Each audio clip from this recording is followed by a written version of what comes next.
Hello everyone, my name is John Welch. This is my presentation on Delta Airlines. Being from Atlanta, I figured Delta would be as good an airline as any to do a report on. So here's a brief history of Delta Airlines. So Delta actually has its start in crop dusting. It started March 25th, 1925 as Huff Dayland Dusters. It was the first crop dusting operation in the world. Later that year, on May 30th of 1925, C.E. Woolman joined Huff Dayland Dusters, and C.E. Woolman would later go on to become the first CEO of Delta. He was also the general manager, served as a VP at one point, just very involved in Delta through its early years. And then moving on, December 3rd, 1928, Delta Air Service is incorporated in Monroe, Louisiana. So Huff Dayland Dusters changed their name to Delta Air Service. They chose the name Delta Air Service because it operated in and served the Mississippi Delta region. And the first passenger flight was in the spring of 1929, June 17th, 1929.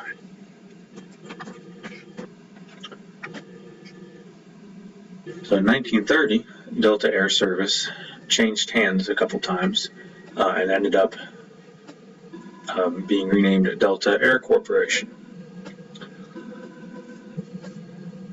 As it changed hands, it was actually briefly owned by Aviation Corp, which is a predecessor of American Airlines.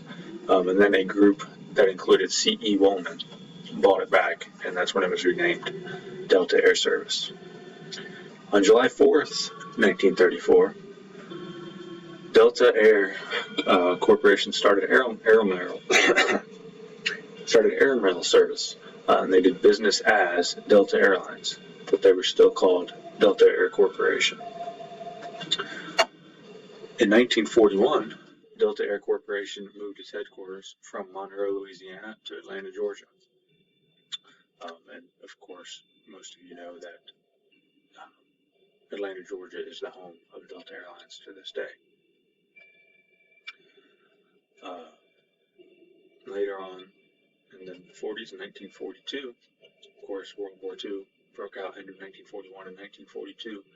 Delta assisted in the war effort. They trained pilots and mechanics for the Army.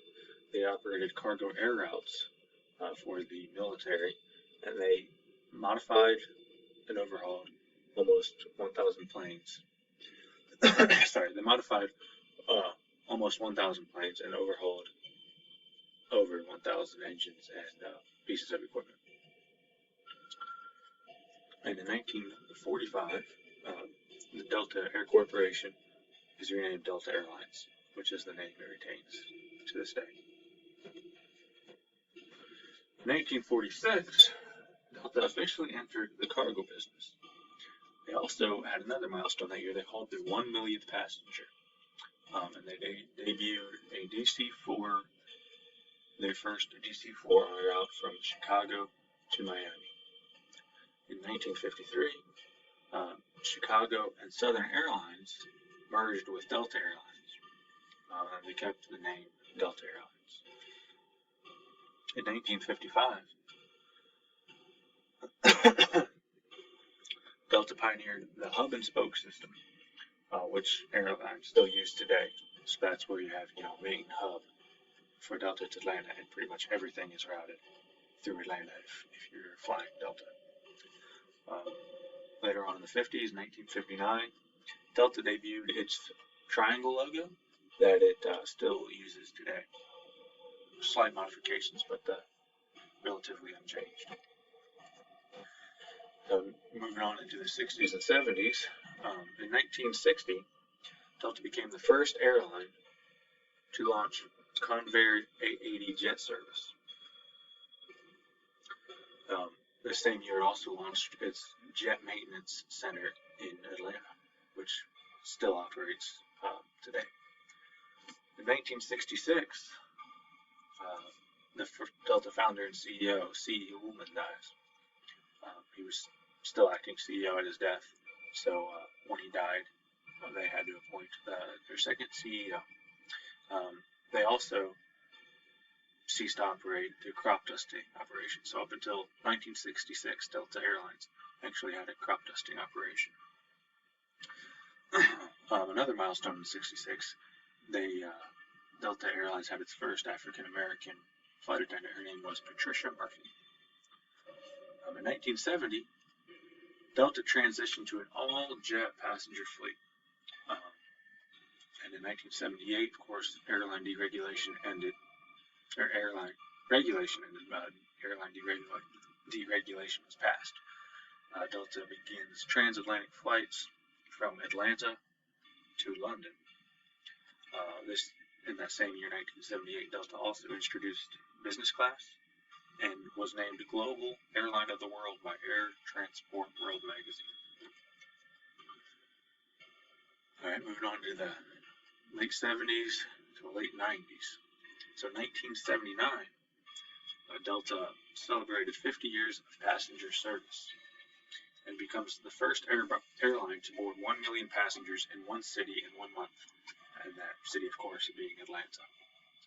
In 1982, Delta purchased its first Boeing 767, and the purchase of the first Boeing 767 was actually made possible by the employees of Delta taking a collective pay cut of $30 million due to financial hardships Delta had endured over the last several years prior to 1982. In 1987, Western and Delta Airlines merged, which made Delta the 5th largest airline in the world. In 1991, Delta purchased most of Pan Am's transatlantic routes and the Pan Am shuttle, making Delta a truly global airline at this point. In 1997, Delta boarded 100 million passengers for the first time. It was also the first airline to do so. In 1999, Delta is again named Global Airline of the Year, and it is also named the Best Managed Airline of the Year. Right now we're getting into the modern era. 2001, of course, 9/11, Delta posted its first financial loss in 6 years, due, of course, to reduction in air traffic after the 9/11 terrorist attacks. Following on that, in 2005, Delta had to file for Chapter 11 bankruptcy. This same year, it also performed an overhaul to its scheduling and opened 7 new routes to the Latin America and Caribbean. In 2007, 2 years before it was scheduled to emerge from bankruptcy, Delta actually got out of bankruptcy, relisted on the New York Stock Exchange as code DAL, and defeated a hostile takeover by U.S. Airways. 2007 was a busy year for Delta. 2008, Northwest Airlines and Delta merged. And this gives Delta a presence in every major region in the world. 2012, Delta is the first airline to purchase and operate a jet fuel refinery. Obviously, this will help them control the costs on their jet fuel use. And they're the first North American, or they're the first airline to own a jet fuel refinery. 2018, they became the first North American airline to operate the new A220. And then in 2019, the year before the pandemic, busiest air traffic, busiest year by volume of passengers boarded for air traffic in history, Delta was right there near the top with 162.260 million passengers boarded in 2019. So a whole lot of passengers. Most of them probably went to Atlanta. This is a overview of Delta's stock performance since inception. So you can see over the last 10-ish years, it has climbed pretty significantly from about, this is probably about $15, $20 up to $43.26 today. So it's probably roughly doubled in the last 10 years. Here's some references for my research, and that concludes my history of Delta Airlines. Thank you all for watching, and I look forward to reading y'all's comments. Thanks.